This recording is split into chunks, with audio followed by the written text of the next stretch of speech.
Hi, I'm the Model Train Master, and today we'll be doing a review on this Intermountain NS locomotive. So let's get rolling. Before we talk about this model, let's talk about some history of the locomotive.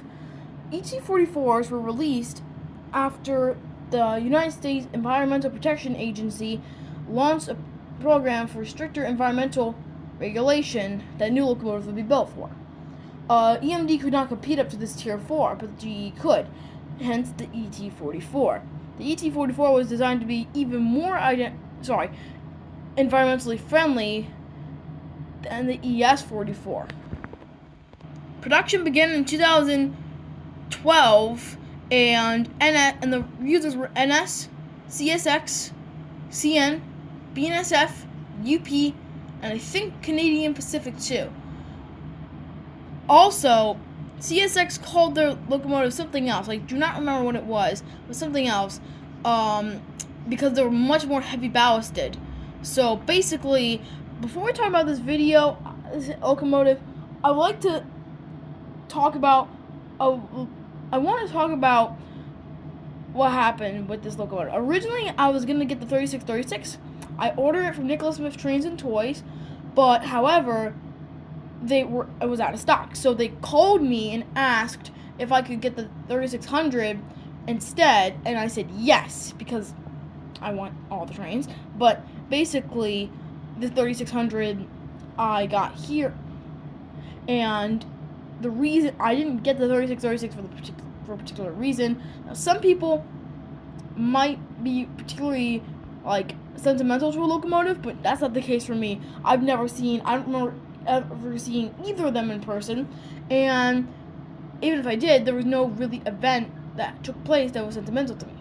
So thank you very much, Nicholas Smith, for your great customer service. Okay, let's talk about this model. You can see here a coupler.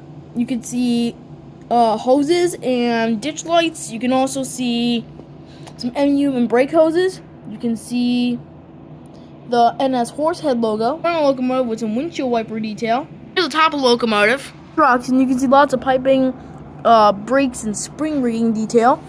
Onto the fuel tank, you can see some air pumps. You can also see the other truck. Here are the grills of the locomotive and the NS Horsehead logo. There are no hand-painted crew figures that I know of. Actually, I think I see one. Yeah, there's hand-painted crew figures. However, there's the ET-44AC, NS, and 3600. Now, by now, you may have noticed it's lightly weathered, and no, it does not come weathered. It comes completely clean, and I weathered it myself. You can see that video of weathering a modern locomotive. Okay, so let's get this locomotive on the tracks.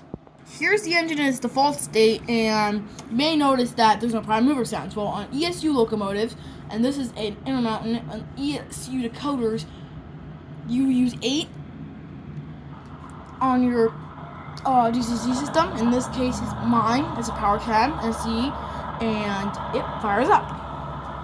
Like the prototype, you have to wait before prime mover fully starts up. Okay, so let's talk about some sounds. Okay, so here's the horn.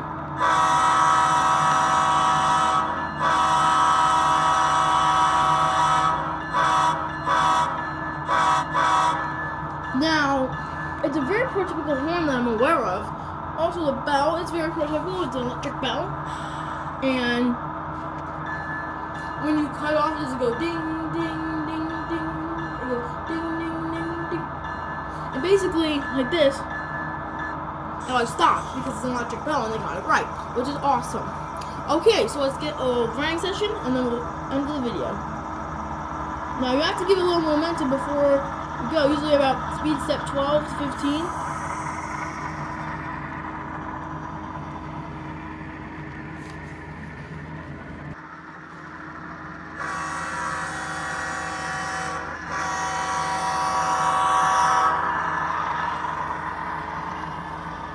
Okay, so here's the shutdown sequence. Again, 8. And you do have to wait a little while. Not too long. And it turns it off. And that bell, I believe, is also prototypical. Okay, so that's the end of this video. I'm the Model Train Master, and I'll see you next time.